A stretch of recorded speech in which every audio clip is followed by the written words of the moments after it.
네, 안녕하십니까. 성경은 내 이야기다의 김홍덕입니다.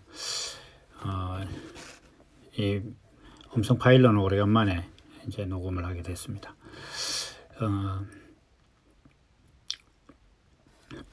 오늘 같이 볼 말씀은 이제 마가복음 12장 18절에서부터 27절까지 말씀입니다.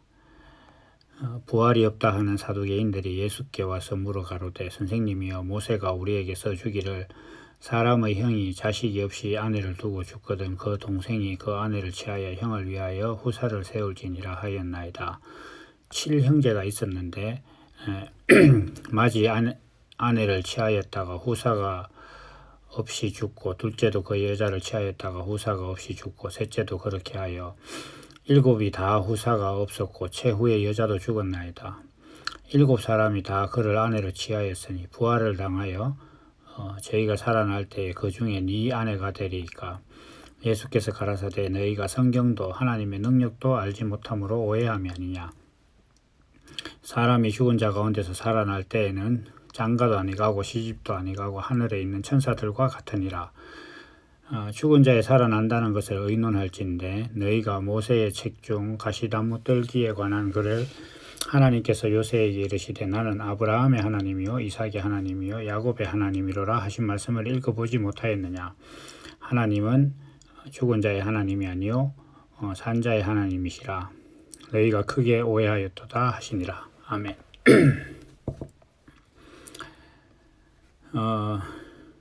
잘 아시는 바와 같이 이건 이제 그 부활 논쟁에 관한 겁니다.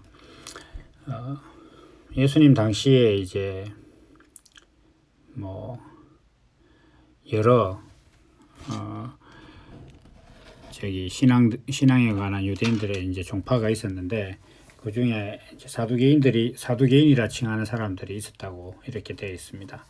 이 사두개인들은 좀 특징이 뭐냐 하면 부활이라는 것은 없다. 뭐 이렇게 얘기를 했습니다. 근데 우리가 이게 그 성경에 나오는 각종 뭐 계파 뭐 이런 것들을 이제 주로 보면 전부 다 이게 그 제가 그 블로그에 글을 쓸 때 이제 많이 언급하는 바와 같이 육신을 어떻게 볼 거냐의 문제에 많이 이제 좀 기인합니다. 그래서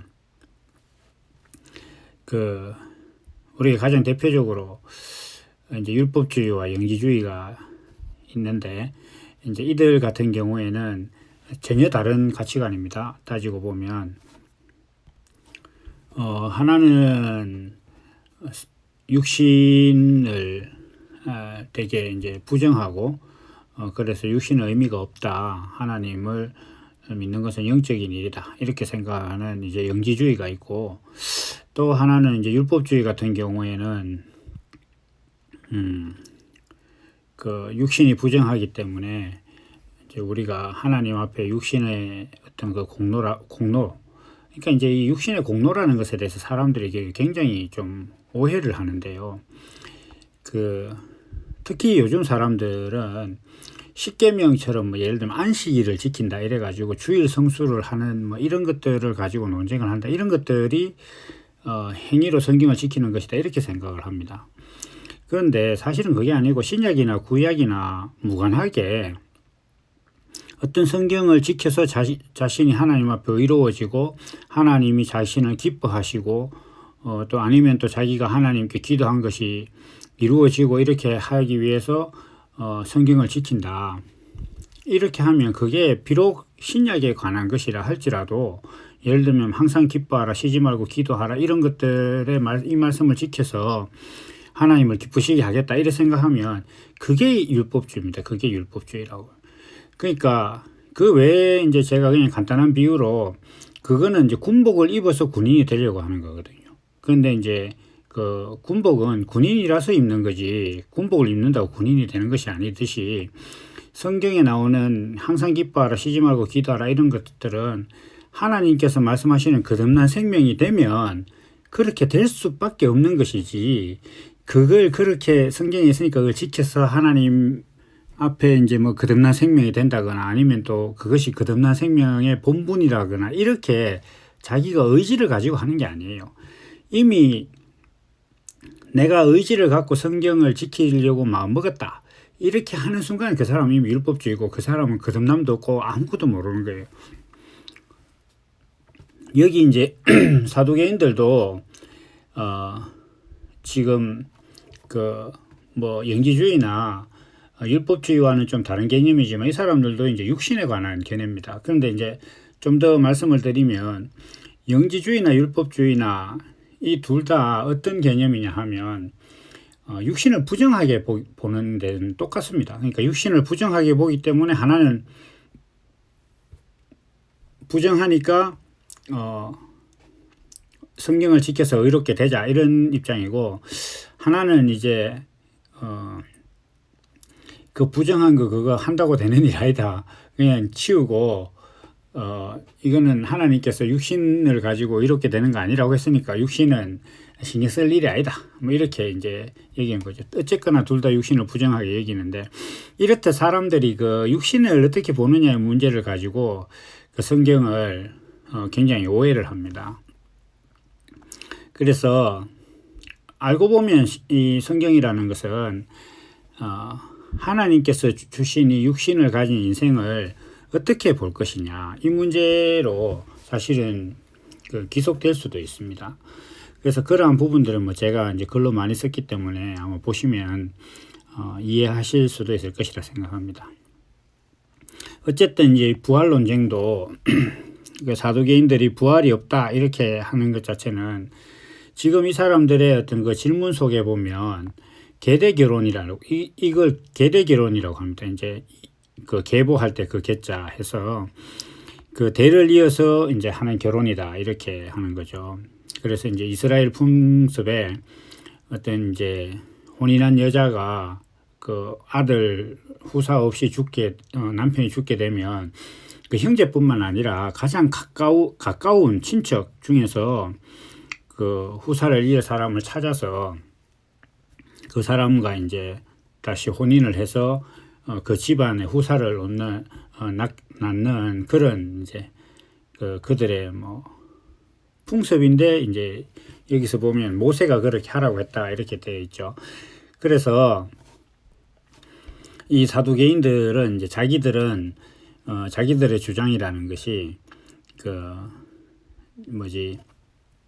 부활이라는 것은 있을 수가 없다 이렇게 주장을 했는데, 이제 예수님께 자기들이 주장하는 것이 이제 맞다 이 얘기를 하고 싶은 거예요. 그래서 이제 들고 나온 것이 뭐냐면 계대 결혼인데, 아들이 7명 있었는데 7명의 마지가 이제 그 아내를 얻어서 결혼했는데 이제 후사를 얻기 전에 형이 죽었다, 제일 맏형이. 그래서 뭐 계대 결혼 풍습에 의해서 막내까지 다 하고 난 다음에 여자도 죽었다. 그러니까 아무도 결혼을 7번 했지만 아무도 후사를 얻지 못했고 여자도 죽었다. 그래서 그러면 다 부활을 하면 이 여자는 누구의 아내이냐 이제 이렇게 묻는 거죠.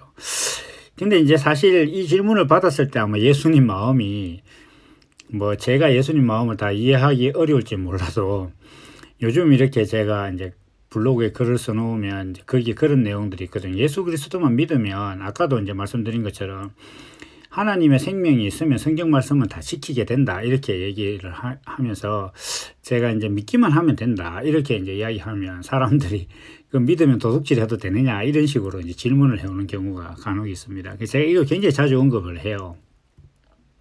왜냐하면 너무 어이가 없는 질문이거든요. 그런데 모르긴 해도 아마 대부분의 기독교인들이 가지고 있는 의심이기도 합니다. 예수만 믿으면 다 된다고? 그럼 예수만 믿으면 뭐 도둑질해도 된다는 거야? 이런 마음의 이 의문이 사실 해결된 사람이 거의 없어요. 그런데 이제 묻기 창피하니까 안 묻는 거죠. 근데 그 질문 속에는 어떤 의폐가 있느냐 하면, 그러면 예수 그리스도로 거듭난 생명을 가진 사람이 살아가는 삶 속에 도둑질이 있다는 얘기거든요. 그러니까 예수님을 믿고 그 사람이 예수 그리스도 하나님 아들이라는 어떤 그 생명이 자기 안에 있어서 그 생명으로 살아가는데 그 생명이 도둑질을 한다 이렇게 된다는 것 자체는 그리스도의 본성 안에 도둑질이 있다 이렇게 된단 말이에요. 그걸 믿을 값이면 예수 안 믿으면 되지. 뭐 예수를 믿으면서 믿기만 하면 도둑질해도 되느냐는 식의 어떤 그런 질문을 한다는 것 자체가 얼마나 희황된 건지 허망한 것인지 모르고 그냥 막 하는 거예요. 그런데 더 답답한 것은 그런 질문이 자기 안에서 해결도 안 됐는데 그냥 막 가요. 그래서 그냥 그러한 질문들이 자기 안에서 전혀 해결되지 않았는데도 일요일날 교회 가서 헌금하고 그걸로 자기 할 바를 다 한 것처럼 그 무슨 숙제 다 하고 면책받은 것처럼 그렇게 또 이제 신앙생활 하는 것이라 생각하고 그렇게 살아간단 말이에요. 자기 안에 지금 예수님께서 말씀하시는 가장 근원적인 어떤 그런 질문에 대한 답도 없으면서 그냥 그렇게 막 살아간단 말입니다. 어쨌거나 이 예수님께서 사두개인들의 질문을 받았을 때 예수님께서 뭐라고 하셨느냐 하면 너희 도무지 성경도 모르고 하나님의 능력도 모른다. 이렇게 이제 말씀하셨는데 저도 이제 간혹 그런 질문을 아까 말씀드린 그런 예수만 믿으면 뭐 도둑질 해도 되느냐 이런 질문을 받으면 그때 참 이 말씀 생각이 나는 거예요. 그러니까 이 도무지 성경을 제대로 알고 일어나. 그러면 예수 그리스도라는 생명이 자기 안에 있어서 그 생명이 이제 육신으로 그 본성이 나타나면 예를 들면 남자라는 유전자가 자기 안에 있어서 남자로서 이렇게 살아가면 남자가 마음대로 하면 임신을 할 수 있느냐 이런 질문하고 비슷한 거거든요. 그게 그리스도 안에 없는 본성이 나올 것이냐 이렇게 묻는 거단 말이에요. 그러니까 이걸 들으면 얼마나 이게 성경을 모르는 것인지 좀 답답하잖아요. 그런데도 사람들은 그걸 한단 말이에요. 그나마 뭐 모르겠습니다. 사두개인들도 자기들 들고 나와서 예수님께 그렇게 질문한 용기만큼은 뭐 칭찬받을 수 있을지도 모르겠습니다만은 어쨌거나 지금까지 이제 이 말씀들을 좀 정리를 해보면 사두개인들은 지금 성경을 모른다고 예수님께 책망을 받았다.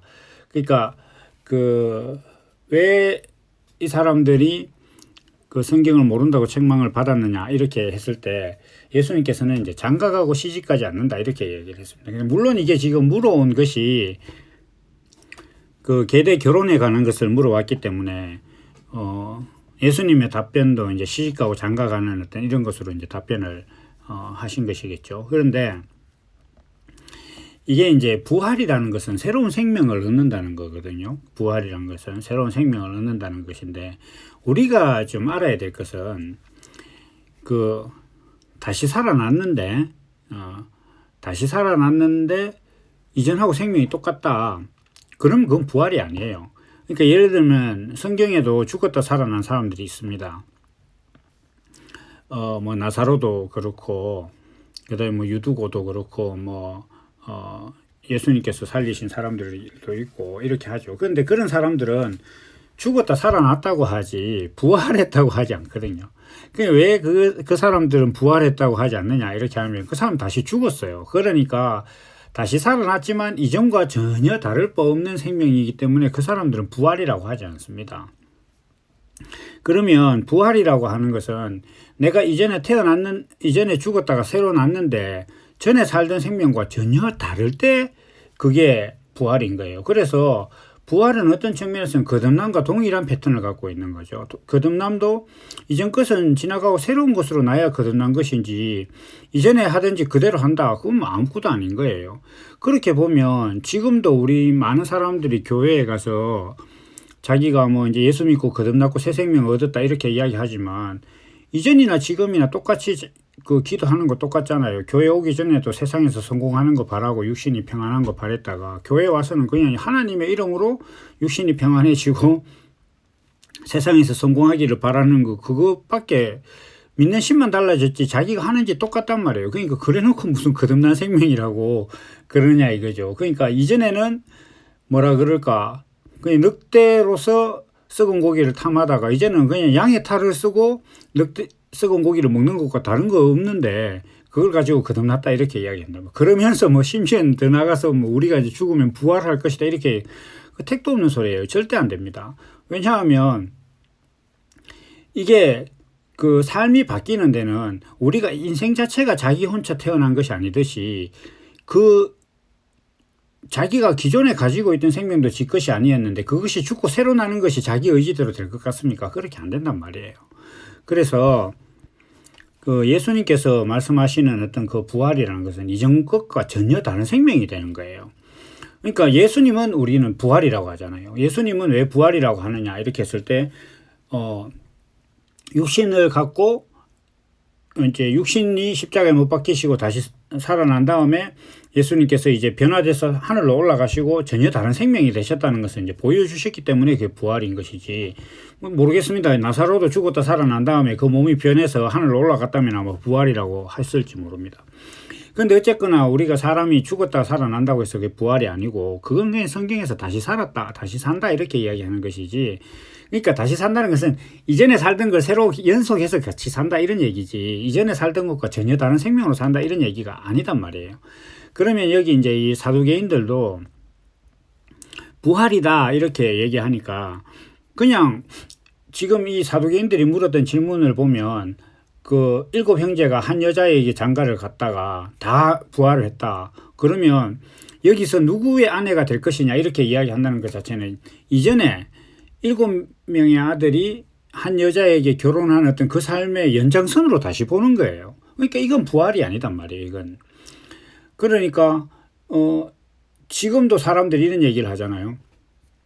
죽어서 천국 가면 고래등 같은 기와집을 짓고 하나님께서 금은 보화로 된 집을 준다. 이렇게 그 복을 줄 것이다. 천국에서. 이렇게 얘기하면서 교회에서 이야기를 해요. 그게 저도 어릴 때는 그게 참 좋았어요. 그런데 나이 들어서 가만 생각해 보니까 천국에 금은 보화가 왜 필요하냐 이거예요. 천국에 고래등 같은 기와집은 왜 필요하냐고요. 고래등 같은 기와집은 미국에서 예수 믿다 죽은 사람한테 그거 편하겠어요? 불편하지.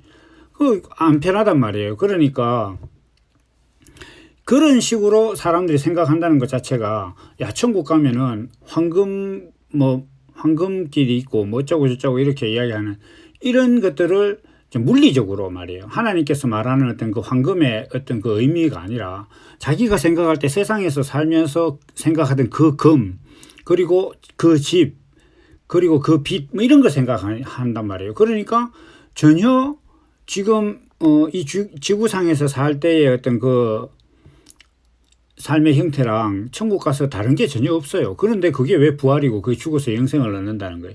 그게 아니다. 뭐 지금 그러니까 한마디로 이야기하면 죽어서 천국 가면 고래등 같은 기와집에서 금멸류관 쓰고 먹을 거 마음대로 먹고 뭐 이렇게 살 수 있다라고 생각하는 그 생각이나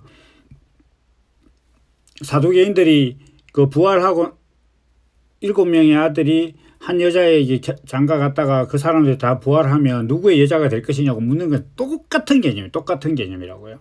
그러니까 전혀 다르지 않단 말이에요. 그러면 예수님께서 그 질문에 대해서 뭐라고 말씀하셨느냐 하면 성경도 모르고 하나님의 능력도 모른다 이렇게 말씀하셨단 말이에요.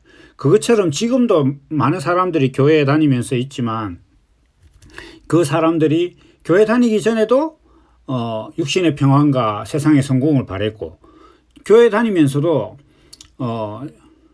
단지 하나님께 자기 육신의 평안과 세상의 성공을 의탁할 뿐이지 바라는 거 역시 똑같고 심지어 죽고 난 다음에 천국 가서도 그렇게 되기를 바라면서 이 세상에 고생 좀 하자, 이 세상 살 동안 고생 좀 하자 이렇게 살고 있단 말이에요. 바라는 게 똑같고 자기의 어떤 정체성이 똑같은데 그게 무슨 거듭남이고 그게 무슨 영생이며 그게 무슨 부활이냐 이거예요. 그건 아무것도 아니에요. 그건 그냥 지 생각이야. 그냥 자기 생각이라고요. 그러니까 그거는 전혀 부활도 거듭남도 성경도 하나님의 능력도 그리스도도 아무것도 모르는 거예요. 단지 자기 하나님을 믿는 것일 뿐이라는 거죠. 그래서 예수님께서도 지금 여기서 말씀하시기를 장가가고 시집가는 것이 아니다. 다시 이야기해서 이것은 뭐냐 하면은 부활이라는 것은 너희가 지금 생각하는 어떤 이 세상에서의 삶과 전혀 다른 생명체계로 전환하는 것이다. 완전히 다른 생명이 되는 것을 이야기하고 그 생명은 육신의 결혼으로 인해서 어떤 후사가 난다거나 육신의 결혼을 이제 뭐 하게 되는 그런 생명 정체성을 가진 것이 아니고 그 생명 정체성은 전혀 다른 것이다. 이렇게 예수님께서 말씀을 하시는 거예요. 이 말씀을 예수님께서는 이제 요한복음에서는 뭐라고 말씀하셨느냐 하면 나는 부활이요 생명이니 나를 믿는 자는 죽어도 살겠고 무릇 살아서 나를 믿는 자는 영원히 죽지 아니하리니 이것을 네가 믿느냐 이렇게 이제 물으셨어요. 요한복음 11장에 나오는데 여기서 보면 예수님은 나는 부활이다 이렇게 얘기하신 거예요. 그러니까 나는 부활이다. 그리고 나는 생명이다. 그리고 또 더 나아가서 나를 믿는 자는 죽어도 살고 그리고 무릇 살아서 나를 믿는 자는 영원히 죽지 아니하리니 이렇게 말씀하셨어요. 근데 예수님의 제자들도 다 죽었어요. 그럼 어떻게 된 거냐 말이에요. 그러니까 이런 것들을 성경은 정작 궁금해야 되니까 이런 게 궁금해야 되는 거예요. 어떻게 하면 하나님께서 내게 복을 주실까? 어떻게 하면 내가 얼마나 기도를 해야, 뭐 새벽 기도를 해야, 철야 기도를 해야, 어느 산에 가서 기도를 해야 하나님께서 내 기도를 들어주실까? 이걸 고민하는 게 아니고, 왜 예수님께서 살아서 나를 믿는 자는 영원히 죽지 아니할 것이라 이렇게 했는데, 그 수제자 베드로를 비롯해서 이전에 이때까지 예수를 믿던 모든 사람이 다 죽고 없어졌어. 그럼 왜 이게 잘못된 거지? 이게 왜 이렇게 됐느냐? 이런 게 궁금해야 되는 거예요. 성경은. 이게 안 궁금하고 뭐 이상한 게 궁금하면 안 된단 말이에요. 그래서 여기서 예수님께서 요한복음에서 하신 말씀을 보면 내가 부활이다. 이 말씀은 예수님께서 보여주시는 그 정체성이 곧 부활이라는 그 생명 정체성이다 이런 거죠.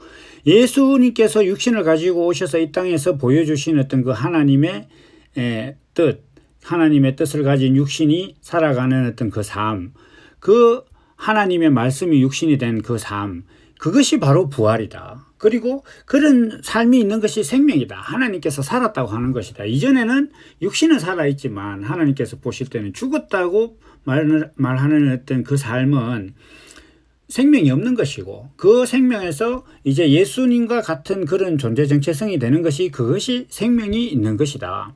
그래서 그런 생명을 갖고 있다면 육신이 죽는다고 해도 그 생명 정체성은 그대로 살아있고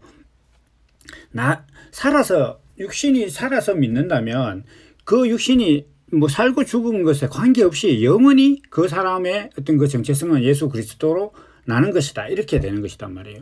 그러니까 한 알의 사과가 사과로서 열매 맺히고 나면 그것이 어떤 존재로 있었든지 간에 그건 사과단 말이에요. 그 사과로서의 가치를 가지고 살아가느냐 안 살아가느냐의 문제는 두 번째 문제고 그걸 배로 만들 수는 없고 복숭아로 만들 수는 없는 거단 말이에요. 그러니까 예수 그리스도로 거듭나기만 하면 그 생명 자체가 부활이고 그 생명 자체가 그 존재 자체가 생명이 되는 것이지 이러한 것은 사두개인들 너희가 볼 때 육신으로 결혼하는 어떤 그런 체계 속에서 육신으로 결혼해서 낳고 하는 어떤 그 생명과 전혀 다른 생명이다라는 것을 예수님께서 말씀을 하시는 거예요. 고로 예수님께서 이 말씀을 하시는 것들을 지금 오늘날 우리가 이제 좀 생각을 해보면 예수 믿기 전에도 뭐라 그럴까? 저기 뭐 세상에서 성공하고 몸 아프면 어디 가서 기도하고 뭐 이렇게 하다가 잘 안 되니까 교회에 가서 하나님한테 기도하면 잘 된다 하더라. 그래서 예수 이름으로 기도하면 잘 되니까 교회에 가서 기도해보자. 이렇게 해서 장소만 바꾸고 수단만 바꾼 거단 말이에요. 그거는 전혀 예수 믿는 게 아니에요. 그건 그냥 전부 다 거래하려고 온 사람들, 장사하는 사람들이단 말이에요. 그게 다 장사로. 자기가 행동을 드릴 테니까 하나님은 그것에 대해서 보답해 주시오. 그 사실은 하나님을 믿는 것 같지만 하나님을 종으로 만드는 거예요. 내가 이렇게 하면 너는 이렇게 해야 된다라고 요구하는 것이니까. 그게 그 상급자가 공손히 말한다고 해서 지시하는 게 아닌가요? 그냥 똑같은 거단 말이에요. 그래서 지금 이 사두개인들의 가치관이나 지금 오늘날 살아가는 사람들이 그 교회 다니기 전에 자기가 원하고 바라던 것들을 교회 와서 바라고 심지어는 죽어서 천국 가면 그 연장선상에서 천국에도 고래등 같은 기와집이 있고 황금 연료관을 쓰고 다니고 뭐 천국에서 황금 가지고 뭐 할 건데요. 그러니까 그런 가치관을 갖고 있다는 것 자체가 이게 지금 사두개인들과 똑같은 생각을 갖고 있는 거예요. 그 생각에 대해서 예수님께서는 말씀하시기를 하나님의 능력도 성경도 모르는 것이다. 이렇게 딱 말씀하시는 거단 말이에요. 그러시면서 하나님께서 이제 산자의 하나님이다. 이렇게 이야기한다는 것 자체는 이게 여기서 살았다 죽었다고 하는 것 자체는 아까 앞에서 예수님께서 나는 생명이요 이렇게 이야기하실 때 예수 그리스도의 그 생명을 가지고 있는 사람의 하나님이라는 거예요. 예수 그리스도의 생명이 없으면 하나님은 그냥 자기 하나님이지 그게 요 하나님은 아닙니다. 제가 지금 계속 반복적으로 얘기하고 있는 그 교회 다니기 전에도 세상에서 성공을 기도하다가 교회 와서 예수 그리스도 이름으로 한번 기도해보고 이런 사람들은 그 사람들은 산자의 하나님, 그 사람들의 하나님이 아니다는 거예요. 하나님께서는. 그 사람들은 왜냐하면 살아있는 게 아니거든요. 왜냐하면 하나님께서 살아있다고 여기시려면 하나님의 뜻하시고 목적하신 바가 그 사람 안에 있어야 되는데 사람이 육신의 평안과 세상에 성공하는 것을 하나님께서 보시기 위해서 세상에다 사람을 보내신 게 아니단 말이죠. 그럴 것 같으면 뭐 그냥 빌 게이츠 같은 사람만 있으면 되지. 뭐 한다고 우리 같은 사람 찌질하게 살아가지고 지구는 오염시키고 이렇게 하고 있겠습니까? 그게 아니단 말이에요. 그러니까 하나님은 산자의 하나님이다 이렇게 이야기했을 때 단언코 말씀드리지만 교회에 가서 하나님께 자기 육신의 문제를 의탁하고 세상에서 성공하는 것이 하나님의 영광이라고 생각하는 어떤 그런 신앙을 가진 사람들이 하나님이 아니라는 거예요. 그런 사람들은 사두개인과 똑같은 사람들이거든요. 성경도 모르고 하나님의 능력도 모르는 사람이라는 거죠. 그래서 여기에도 이 말씀을 보면 그래요. 모세의 뜰기나무 이야기를 하시면서 모세가 뜰기나무 앞에 섰을 때 하나님께서 나는 아브라함과 이삭과 야곱의 하나님이다 이렇게 얘기하셨단 말이에요. 그러시면서 예수님께서 그 말씀을 하시면서 나는 하나님은 산자의 하나님이다 이렇게 말씀하셨단 말이에요. 그런데 모세가 뜰기나무 앞에 섰을 때도 아브라함과 이삭과 야곱은 다 죽고 없었어요. 예수님께서 지금 이 말씀을 하시는 그때도 아브라함과 이삭과 야곱은 이미 수천 년 전에 죽고 없는 사람들이란 말이에요. 그런데 예수님께서는 뭐라고 하냐면 그 사람들의 하나님이 되신다는 것 자체를 산자의 하나님이다 이렇게 말씀하신단 말이에요. 그러면 아까 요한복음에서 예수님께서 말씀하신 것처럼 나를 믿는 자는, 그러니까 예수님이라는 존재는 무엇이냐 이렇게 했을 때 하나님의 말씀이 육신이 된 거단 말이에요. 그러니까 하나님께서 인생을 만드시는 어떤 그 의와 뜻이 자기 안에 있어서 그것대로 살아간 사람들을 이야기하는 거란 말이에요.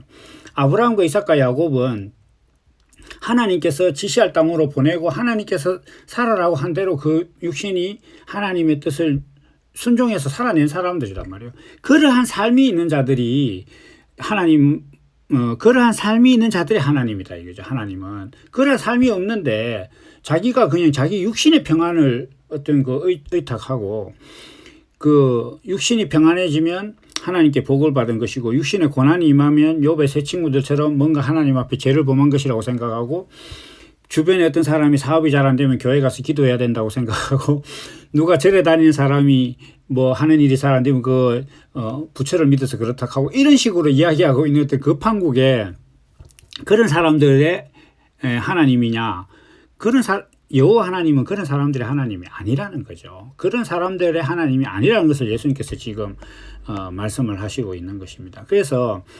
예수님께서 이게 이제 살았다 이렇게 하는 것 자체는 죽었다가 살아나는 것인데 죽은 것이라는 것 자체가 하나님이 보실 때 무엇을 살았다고 하고 무엇을 죽었다고 하느냐의 문제가 있는 거예요. 하나님께서 살았다고 하는 것이 있고 죽었다고 하는 것이 있는데 이거는 정말 제가 이제 그 블로그 초기에 많이 적었던 것처럼 우리가 시계를 보면서 살았다 죽었다고 이야기하는 것 자체를 놓고 보면 시계가 시간을 알려주면 살았다고 해요. 그 고급 시계냐 아니냐 이런 거 따지지 않아요. 시계가 살았느냐 죽었느냐는 시간을 알려주느냐 아니냐 그것만 기준으로 한단 말이에요. 왜냐하면 시계는 사람이 시간을 알기 위해서 만들었으니까 그 목적을 수행하고 있으면 살아있는 거예요. 자동차가 가다가 섰어요. 뭐 좋은 차들은 잘 안 그러겠지만 아주 좋은 외제차라도 고장이 나면 서잖아요. 그러면 사람들이 그냥 흔한 말로 막 갔다 이렇게 이야기한단 말이에요. 죽었다는 거죠. 왜냐하면 자동차는 이동이 목적인데 이동 못하니까 그러면 죽은 거다 이거죠. 그래서 이러한 것이 하나님께서 보시는 삶의 기준이라는 거죠. 그러면 부활이라는 것 자체도 무엇이냐 이렇게 했을 때 죽었다가 살아나는 것이니까 하나님께서 보실 때 전혀 살았다고 할 만한 것이 없는 사람이 하나님이 보실 때 살았다고 할 만한 생명이 있는 존재로 거듭나는 게 그게 부활이에요. 그런데 이제 이게 그 사두개인들은 이러한 개념들을 모르고 자기들이 계대 결혼의 어떤 그 개념이 그대로 부활 이후에도 이어진다고 생각한 거예요. 그러니까 육신의 어떤 그 가치관을 부활한 다음에도 그대로 가져오려고 하고 있단 말이죠. 그러니까 이것은 하나님께서 성경도 모르고 하나님의 능력도 모르는 것이다. 이렇게 이제 말씀을 하시는 거죠. 그래서 지금 이제 예수님께서 그 마가복음 12장, 13장 이렇게 가는 어떤 이 여정은 한마디로 지금 뭐라 그럴까 하나님께서 살아있다고 하는 생명이 무엇인지를 보여주시는 어떤 그러한 여정이라는 거죠. 그래서 예수님께서 보여주시는 어떤 그 하나님 아들의 정체성, 곧 그리스도라고 이름되어진 그 하나님 아들의 정체성을 자기 존재의 목적으로 삼는 사람은 살았다고 할 것이고 그것이 자기 존재의 목적이 되고 그게 자기 삶의 본성이 된 사람은 그게 부활한 사람이지 그냥 죽었다가 몸이 다시 살아나가지고 이전에 하든지 똑같이 하고 결혼했던 거 똑같이 하고 옛날에 결혼한 여자가 누구의 마누라냐, 누구의 아내냐 이거나 따지는 어떤 그런 것들은 부활의 이야기가 아니고 부활 자체가 아니라, 그러니까 우리가 이제 성경을 보면 마가복음 12장 18절 이 부분 말씀을 항상 이렇게 제목이 부활 논쟁이라고 이렇게 돼 있잖아요. 그런데 사실은 사두개인들이 이야기한 건 부활 자체가 아니에요. 그 사람들의 이야기는 그냥 무지함 그 자체, 자기 하나님에 대한 얘기를 한 것일 뿐이지 부활에 대해서 전혀 알지 못하는 것이다, 이렇게 볼 수가 있는 것입니다. 그래서 우리가 이제 사람들이 살면서 예수님 당시에는 죽었다 살아난 사람들이 나사로도 있었고 이렇게 했지만은 지금은 없잖아요. 그러다 보니까 그 사람들도 다 죽었고, 그러니까 부활이라는 것이 사실 되게 생소한 것이라고 생각하고 미지의 세계라고 생각을 합니다. 그러나 예수님께서 말씀하셨다시피 지금 자기 자신의 생명이 부활한 생명이라는 것을 확신할 수 없다면 그 사람은 거듭나지 못한 겁니다. 예수 그리스도께서 보여주신 하나님께서 살았다고 하는 그 생명이 자기 안에 없는 것이기 때문에 그 사람은 살아있는 것이 아니단 말이죠. 그래서 이 부활 논쟁을 우리가 보면서 사두개인들이 부활한 다음에 그 계대 결혼의 풍습에 따라서 7 형제가 한 여자에게 장가들었는데 부활한 다음에 누구의 아내가 될 것이냐 이렇게 따지는 것 자체는 부활 전이나 후나 똑같은 가치관을 갖고 있기 때문에 그거는 부활이 아닌 거예요. 그러니까 지금도 우리가 이 말씀을 들으시는 분들이 어떤 신앙관을 갖고 계신지는 모르겠지만 교회 다니기 전에도 세상에서 성공하기를 바랐고 교회 다닌 다음에도 하나님의 이름을 빌어서 부자 되고 세상에서 성공하고 가급적이면 몸을 움직이지 않고 뭔가를 할 수 있는 어떤 그런 위치에 오르기를 원해서, 그래서 그 몸 안 움직이는 그 시간에 교회 가서 하나님 잘 섬길 것이다 라는 이때는 회칠까지 해가면서 자기가 믿고 있다. 그러면 사두개인과 똑같은 겁니다. 그래서 그런 사람들은 분명히 생각도 죽어서 천국 가면 고래등 같은 끼와 집에 황금 면류관을 쓰고 돌아다닐 것이다. 이렇게 생각. 황금 면류관 왜 필요한지 모르겠어요. 그래서 그러한 것들을 물론 황금 면류관에 준하는 하나님께서 황금 면류관으로 여기시는 가치가 있어요. 제가 말씀드린 그 황금 면류관이 왜 필요한지 모르겠다 이렇게 하는 것이 우리가 지금 이 세상에서 말하고 있는 그 금 말이에요. 그 금이 천국에서는 필요 없다는 거예요. 금과 같은 가치관은 분명히 있습니다. 천국에서는. 그러나 그건 이제 또 나중에 다시 이야기하기로 하고, 어쨌든 간에 지금 세상에서의 어떤 그 삶의 풍속과 자기 바라는 것을 그대로 교회 다니기 전에 바라던 거 교회 와서 예수님 이름으로 기도하고 있는 이런 신앙들은 사두개인들과 똑같이 성경도 모르고 하나님의 능력도 모르는 것이다. 오직 하나님께서 말씀하시는 어떤 그 부활은 산자의 하나님이다라는 것을 우리가 생각해 보면, 모세가 떨기나무 앞에 있을 때 이미 아브라함과 이삭과 야곱은 다 죽고 없는 사람인데도 불구하고 예수님께서 그때 하나님께서 나는 아브라함과 이삭과 야곱의 하나님이라고 말씀하신 것을 비유하시면서 그것이 바로 산자의 하나님이라고 말씀하시는 것 자체는 아브라함과 이삭과 야곱이 하나님이 보실 때 살아있는 사람이고, 예수님께서 말씀하신 자기 자신이 부활이고 자기 자신의 어떤 나를 믿는 자는 죽어도 살아서 믿는 자는 영원히 살 것이다라고 하시는 어떤 생명성, 살아있다는 그 가치가 하나님께서 인생을 창조하신 목적이 자기 안에 있는 그 삶이다.